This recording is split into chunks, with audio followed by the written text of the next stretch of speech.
Taste the Daily.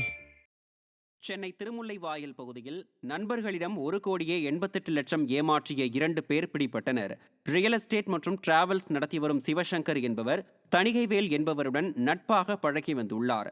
இந்நிலையில் தனது நிறுவனத்தில் பணம் செலுத்தினால் வரும் லாபத்தில் பங்கு தருவதாக தணிகைவேலிடம் சிவசங்கர் கூறியுள்ளார்.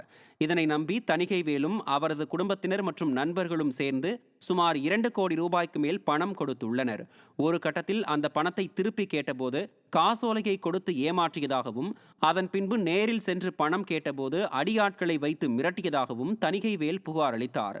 அவரது புகாரின் பேரில் அம்பத்தூர் பகுதியைச் சேர்ந்த சிவசங்கர் மற்றும் அண்ணனூர் பகுதியைச் சேர்ந்த ராஜீவ்காந்தி ஆகியோர் பிடிபட்டனர்.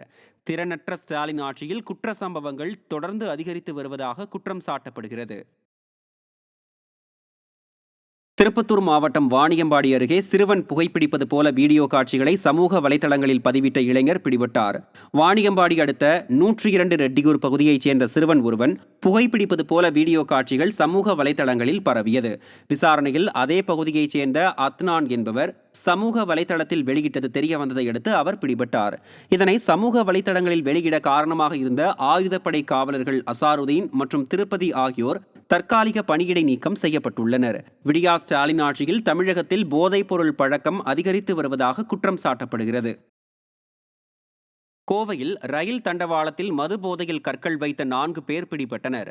ரயில்கள் வருவதற்கு சிக்னல் கோளாறு ஏற்பட்டதால் உடனடியாக அப்பகுதிக்கு சென்ற ரயில்வே ஊழியர்கள் ஒரு தண்டவாளத்தில் இருந்து மற்றொரு தண்டவாளத்திற்கு பாதைகளை மாற்றிவிடும் இடத்தில் கற்கள் வைத்திருப்பதைக் கண்டு அதிர்ச்சியடைந்தனர். கண்காணிப்பு கேமராவில் பதிவான காட்சிகளை ஆய்வு செய்ததில் சந்தேகத்திற்கிடமான வகையில் சுற்றித் திரிந்த 4 பேரை பிடித்து விசாரணை மேற்கொள்ளப்பட்டது. விசாரணையில் அவர்கள் மது போதையில் பேருந்து நிலையம் செல்வதற்கு பதிலாக ரயில் நிலையம் வந்ததாகவும் அப்போது தண்டவாளத்தில் கற்களை வைத்ததும் தெரிய வந்தது.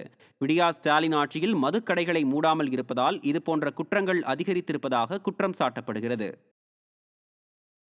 கடலூரில் அரசு வேலை வாங்கி தருவதாக கூறி மோசடியில் ஈடுபட்ட தம்பதியினர் பிடிபட்டனர். திருப்பாதிரி புலியூரைச் சேர்ந்த கோகுல் தமிழக அரசு ஊரக வளர்ச்சித்துறையில் தனது மகனுக்கு வேலை வாங்கி தருவதாக கூறி தன்னிடம் 6 லட்சம் ரூபாய் பெற்றதாக எஸ்புதூரைச் சேர்ந்த தேவேந்திரன் புகார் அளித்தார்.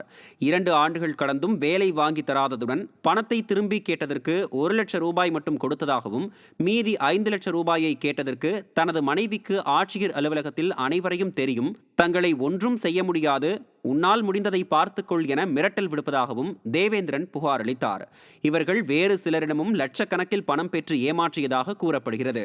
புகாரின் பேரில் கோகுல் மற்றும் அவரது மனைவி அனுசியா ஆகியோர் பிடிபட்டனர். விடியா ஸ்டாலின் ஆட்சியில் குற்ற சம்பவங்கள் தொடர்ந்து அதிகரித்துள்ளதாக குற்றம் சாட்டப்படுகிறது.